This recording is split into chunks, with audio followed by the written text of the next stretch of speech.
certified by the DEA. Remember also, the FDA and DEA are very different type of agencies, right? The FDA is mainly looking at efficacy and safety of any medication you use. And they set the bar, they set the guidelines, so the drug company can get the drug approved only if they toe the line and provide the proper statistics. Okay? There is a slight shortcut to that process. When you have very, very difficult and challenging disorders, right, which do not occur in very large numbers, they have a shorter pathway. It is sometimes called the orphan drug pathway. Understood? This is because, when they check a statin drug like Lipitor, it's very easy to put 2,000 people on placebo and 2,000 people on the drug, right? You can just stand near McDonald's and pick off as many people as you want with high cholesterol. So, but when we try to do a study on infantile spasms, it's not the same story. So that's why we need a simpler way statistically, but we still need some scientific rigor. Okay? So where are we now? We have these two companies that have a product. The GW company, the English company, has been in this business for a while. They have a history of working with the regulatory agencies, and they actually have a product on the market in much of Europe that's called Sativex, which is treated for multiple sclerosis. It is half and half of THC and CBD. Now they have a new product that's called EADDL that's under investigation at a number of centers. The other one is, it doesn't even have a name. We just call it synthetic CBD. There's no brand name at this point. And Dr. Shan Hussain and I hope to start doing a study on spasms probably in the next couple of weeks. We are this close to jumping through all the regulatory hoops, right? But the barrier has really been, I also do a lot of basic science, preclinical work. We never went near it because it's a lot of hassle to get a Schedule I drug. It's very hard to get funding. So historically, all the funding for Schedule I drugs went through a particular institute of the NIH called NIDA, National Institute for Drug Abuse. And people always thought they had a political agenda. They funded a study if you're going to show that this is really bad for you. Right? They were not that interested in therapeutic use because it's the institute's title. It's an Institute for Drug Abuse. So that perspective kind of made it very difficult. But I think things are changing. I think in the coming years, you are going to see a lot of data, right?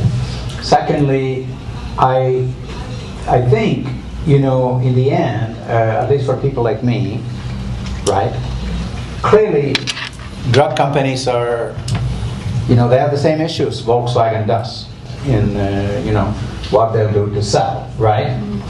You probably heard all over the market, right? This new young brash guy who came and bought a patented anti-parasitic medicine and he increased its price 500-fold, right?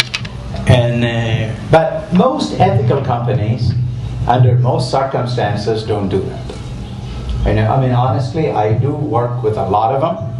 I consult with a lot of them, and I think it'll be really stupid if I don't, because I spent most of my life studying, drug synthesis to pharmacology. I do preclinical and clinical work.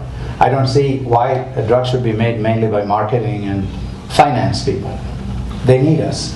However, obviously they are in it to make money like any other business. But I like it if the products are produced under guidelines where there is some oversight. Otherwise, my fear is, this is not the forum for it. I years ago once gave a lecture on the history of the FDA. It goes back to Abraham Lincoln's time. It started as the Pure Food Act because they were selling flour with all kinds of contaminants, right? And then later it became the Food, Cosmetic, and Drug Act. And at the turn of the last century, You heard of the popular terms like snake oil salesman, And if you actually are insomniac like me and watch television at 3 o'clock in the morning, there's still a lot of that going on. So I don't think, whatever the imperfections may be with the regulatory process and an established pharma company, I don't really see an alternative either. I think that is still the best option. In the end, I'm not going to be able to prescribe a drug whose purity, safety, I have no data. Nobody's looking over them, and that I have to take their word for it. You certainly don't buy a used car that way, right? You don't just buy it because the guy says it's a really good car. You want somebody to check it out, right? And that's really where this is. But I don't think pharma is particularly concerned about, the emergence of CBD. Because, like I said, there are 2 companies that are already trying to monetize it. They'll find a way to monetize it.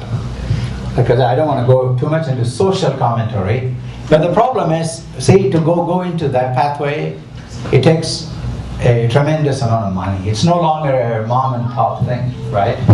You can't really start a pharmaceutical company unless you start with a couple of $100 million. But, that's sort of where it is. But regarding CBD, there's going to be a lot of data coming. Many, many centers are starting to study them. Now there is an impetus, there's a public drive. We are also hoping, actually there is a Senate bill to declassify from Schedule 1 to Schedule 2. But unfortunately, you may have noticed our Congress is fairly dysfunctional. Yeah. It's been sitting there for a while. Yeah. Okay, anything else?